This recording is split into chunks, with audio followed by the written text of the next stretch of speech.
विद्यार्थी मित्रांनो, सुगम लर्निंग या शैक्षणिक युट्यूब चॅनलमध्ये आपल्या सर्वांचे मनपूर्वक स्वागत पुन्हा एकदा. आज आपण इयत्ता 8वी हायस्कूल स्कॉलरशिप या परीक्षेच्या मार्गदर्शन सत्रामध्ये आजच्या व्हिडिओमध्ये आपण चर्चा करणार असणारा इंग्लिश व्याकरणाचा, इंग्लिश ग्रामरचा जो टॉपिक आपण निवडलेला आहे तो आहे शॉर्ट नोट्स किंवा शॉर्ट मेसेजेस. आपल्याला अगदी चांगली कल्पना आहेच, कारण आजचं युग आहे सोशल मीडियाचं, आजचं युग आहे डिजिटलायझेशनचं, वेगवेगळे ऍप्स वापरायचं आणि असे ऍप आपण सर्व विद्यार्थी अत्यंत कुशलतेने हाताळत असतात याची मला खात्री आहे. अशामध्ये शॉर्ट मेसेजिंग म्हणजे अत्यंत छोटा निरोप, बरोबर आहे. तर अशा निरोपामध्ये ज्यावेळेस स्कॉलरशिपला हा विषय निवडलेला आहे आणि त्याच्यामध्ये काही जागा ब्लँक आहेत, काढलेल्या आहेत आणि खाली दिलेल्या पर्यायातला योग्य शब्द आपल्याला तिथे निवडून वापरायचा आहे. अशा वेळेस आपल्याला काही गोष्टी अत्यंत काळजीपूर्वक लक्षात ठेवायच्या आहेत. त्या कोणत्या आहेत त्या आपण आता पाहूयात. पहा, आपण आज पाहणार आहोत शॉर्ट नोट्स म्हणजे शॉर्ट मेसेजेस, आणि हे आपण सोशल मीडियावर, व्हॉट्सअपवर, फेसबुकवर किंवा इतर शॉर्ट मेसेजिंग ऍप्सवर आपण बरेच वेळा वापरत आहात. तर याच्यामध्ये पहा, short messages are useful in digital media. आज जी काही मीडिया आपण वापरतो आहे त्या सर्व मीडियाजमध्ये, डिजिटल मीडियामध्ये शॉर्ट मेसेजेसला अत्यंत महत्वाचं स्थान आहे. खूप थोड्या शब्दामध्ये आपण एखाद्याला त्वरित, तात्काळ एखादा मेसेज पाठवून आपण त्याला काही महत्वाच्या गोष्टी कळवू शकतो. दुसरा पॉइंट काय आहे? For students it is necessary to read and understand the short notes in question paper very carefully. आपल्या स्कॉलरशिपच्या पेपरमध्ये ज्यावेळेस शॉर्ट नोट्स किंवा शॉर्ट मेसेजिंग हा जो प्रकार आहे, यामध्ये अर्थात हे शॉर्ट नोट्स इंग्लिशमध्ये आहे, त्यामुळे आपल्याला समजून घेताना थोडी काळजी बाळगणं गरजेचं आहे की त्या मेसेजमध्ये नेमका काय अर्थ आहे त्या मेसेजचा. दुसरी गोष्ट, तो मेसेज कुणी कुणाला केलेला आहे. तिसरं म्हणजे तो मेसेज कोणत्या परिस्थितीमध्ये आणि कोणत्या कारणासाठी केलेला आहे. अशा प्रकारे त्या मेसेजचा सर्वांगीण एक काळजीपूर्वक त्याचं वाचन करणे आणि तो मेसेज पूर्णतः समजून घेणे गरजेचं आहे. अन्यथा मानसिक गोंधळामुळे चुकीचा पर्याय आपण उत्तर म्हणून निवडू शकतो. त्यामुळं तो मेसेज केअरफुली वाचणं, तो मेसेज कुणी कुणाला म्हणजे शिक्षकांनी पालकांना, पालकांनी शिक्षकांना किंवा विद्यार्थ्यांनी शिक्षकाला किंवा शिक्षकाने विद्यार्थ्याला किंवा शाळेच्या प्रिन्सिपल्सनी पालकांना किंवा पालकांनी प्रिन्सिपलला, असे वेगवेगळे त्याला व्यक्ती पर व्यक्ती हे मेसेजेस असतात आणि त्याचं स्वरूप असेल. स्वरूप समजून घेणं गरजेचं आहे, त्याचा अर्थ समजून घेणं गरजेचं आहे आणि ह्या बाबी समजल्यानंतरच आपल्या लक्षात येईल की खाली दिलेल्या पर्यायातील कोणता सर्वात योग्य पर्याय आहे. तो निवडल्याने तो मेसेज पूर्ण म्हणजे अर्थाने पूर्ण होईल. ठीक आहे. पहा, all option should be read carefully to find out which option fits in as answer. म्हणजेच ज्यावेळेस आपल्याला तो मेसेज दिलेला आहे, मेसेजच्या खाली 4 मल्टिपल चॉईसेस दिलेले आहेत, ते मल्टिपल चॉईसेस ही अत्यंत केअरफुली वाचा, एकदा नव्हे तर दोनदा वाचा आणि एक आपलं निश्चित ठाम मत बनवा की यातलं कोणता ऑप्शन हा उत्तर म्हणून अधिक फिट आहे, अधिक योग्य आहे. पुढची सूचना तुमच्यासाठी, choose option that completes the correct meaning of the short notes. निवडलेला ऑप्शन हा कसा असावा? हा असा असावा की तो त्या दिलेल्या मेसेज मध्ये तो त्या गाळलेल्या जागी, रिकाम्या जागी भरल्यानंतर त्या मेसेजला योग्य आणि पूर्ण अर्थ प्राप्त झाला पाहिजे. तर विद्यार्थी मित्रांनो, या होत्या काही सूचना आपल्याला शॉर्ट नोट्स आणि शॉर्ट मेसेजेस या प्रकारच्या प्रश्नासंदर्भात. आता आपण पाहूयात ते प्रश्न प्रकार आणि त्यांचे बहुपर्यायी उत्तर. चला तर मग पाहूया आजचा आपला शॉर्ट मेसेज. आजची पहिली शॉर्ट नोट काय आहे पहा, काळजीपूर्वक पाहूया की प्रश्न काय म्हणतो आहे. Choose correct alternative to complete the note.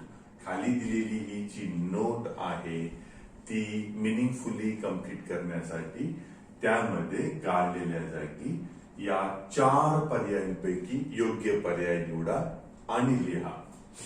आता पहा, ही जी नोट आहे ती कुणी कुणाला लिहिली आहे? प्रिन्सिपलने लिहिलेली आहे पेरेंट्सना. प्रिन्सिपल अर्थात शाळेचे मुख्याध्यापकाने लिहिली आहे पालकांना. काय म्हणतात पहा principal, welcome to new school, together we can make dash dash, I am looking forward to a year ahead. आता या मेसेजचा आपण मराठीत अर्थ समजून घेऊया. हे जे मुख्याध्यापक आहेत, प्रिन्सिपल आहेत, ते पालकांना असं आवाहन करत आहेत की तुमचं नव्या शाळेत स्वागत आहे. एकत्रितपणे आपण एक टिंब बनवू शकतो. पुढं येणाऱ्या वर्षाकडे मी अत्यंत आशावादी दृष्टिकोनातून बघत आहे. आता पहा, ह्याच्यामध्ये योग्य तो शब्द भरून आपल्याला या मेसेजला पूर्ण अर्थ प्राप्त करून द्यायचा आहे. 4 पर्याय आहेत. ए team, A unit, A group, a pair. एक टीमचा अर्थ असा असतो की टीमला एक लीडर, एक नेतृत्व असतं आणि त्या टीमचं ध्येय ठरलेलं असतं. एक युनिट जे आहे ते युनिट ऍक्च्युली ते ध्येयासाठी नाही तर रोजच्या कार्यपूर्तीसाठी एकत्र येत असतं. मग ते कशाचं युनिट असेल. त्यानंतर एक ग्रुप हा टीम इतकाच स्ट्रॉंगर नसेल, टीम इतकाच ध्येयवादी नसू शकतो. बरोबर आहे. जरी एका ग्रुपला त्याला नेतृत्व असेल आणि फॉलोअर्स असतील म्हणजे काय कार्यकर्ते असतील तरीही ग्रुप हा टीम इतका ध्येयाने प्रेरित नसतो. त्यानंतर ए पेअर म्हणजे कोणत्याही 2 व्यक्तींची जोडी. आता पहा, असे 4 पर्याय समोर असताना आपल्या लक्षात येईल की इथं प्रिन्सिपलांनी जे पालकांना आवाहन केलं आहे ते एक शाळेचे सर्व कर्मचारी वृंद, मुख्याध्यापकासहित आणि पालक एकत्र येऊन त्यांना एक टीम अपेक्षित आहे की जी शाळा आणि शाळेच्या विद्यार्थ्यांच्या भल्यासाठी सतत ध्येय प्रेरित राहील. म्हणून आपल्यासाठी योग्य पर्याय आहे ए टीम. आपण वळतो आहोत आपल्या पुढच्या शॉर्ट नोट कडे. पहा, शॉर्ट नोट लिहिली आहे फादर टू हिज सन. वडिलांनी मुलाला लिहिलेली आहे. काय शॉर्ट नोट आहे ती पाहून घेऊया. I hope I have a great day ahead. Full stop. I am going out as I have to attend dash meeting in the office. याचा म्हणजे आपण अर्थ मराठीत समजून घेऊया. वडिलांनी मुलाला चिठ्ठी लिहिलेली आहे. शॉर्ट नोट लिहून ठेवलेली आहे ती अशी की माझा आजचा दिवस खूप बिझी आहे, ग्रेट डे आहे. ओके, मी बाहेर जात आहे कारण मला ऑफिसमध्ये एक मीटिंग अटेंड करायची आहे किंवा एका मीटिंगला उपस्थित राहायचे आहे. आता पहा, याच्यामध्ये आपल्याला दिलेले पर्याय आहेत मीटिंगला डिस्क्राईब करणारे. ते कोणते? पहिला आहे अर्ली, दुसरा आहे लेट, तिसरा आहे मिडनाईट आणि चौथा आहे मिडनोन. एकूण ह्या नोटची परिस्थिती पाहता वडिलांनी घर सकाळी ऑफिसच्या वेळेत किंवा त्याच्या अगोदर सोडलं असावं, त्यामुळंच त्यांना मुलासाठी एक नोट तिथं लिहावी लागली. म्हणून मिडनाईट, कोणत्याही ऑफिस कल्चर्स मध्ये मिडनाईटला मीटिंग होत नाहीत. मिड नूनला जनरली लंच टाइम असतो, बरोबर आहे. मग उरली अर्ली आणि लेट. जर वडिलांनी घर लवकर सोडला असेल ऑफिसला मीटिंग अटेंड करण्यासाठी, तर निश्चितपणे आपण असं म्हणू शकतो अगदी खात्रीशीरपणे की त्यांना म्हणायचं होतं की I hope I have a great day ahead. I am going out as I have to attend an early meeting in the office. Okay, तर या 4 पर्यायांपैकी योग्य पर्याय आहे विद्यार्थी मित्रांनो अर्ली. अर्ली म्हणजे सकाळी लवकर असलेली मीटिंग. ओके, वळूया पुढच्या प्रश्नाकडे.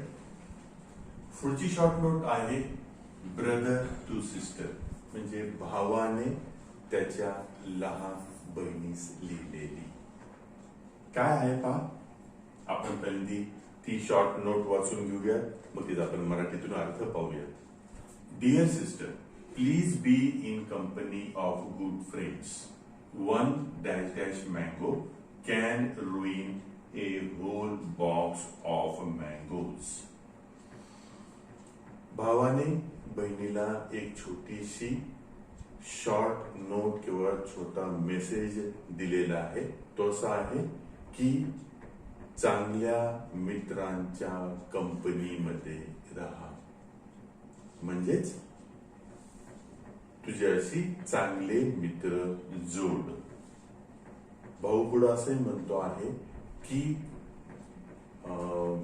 आंब्याच्या बॉक्स मध्ये एक खराब झालेला आंबा इतर सर्व आंब्यांना खराब करतो.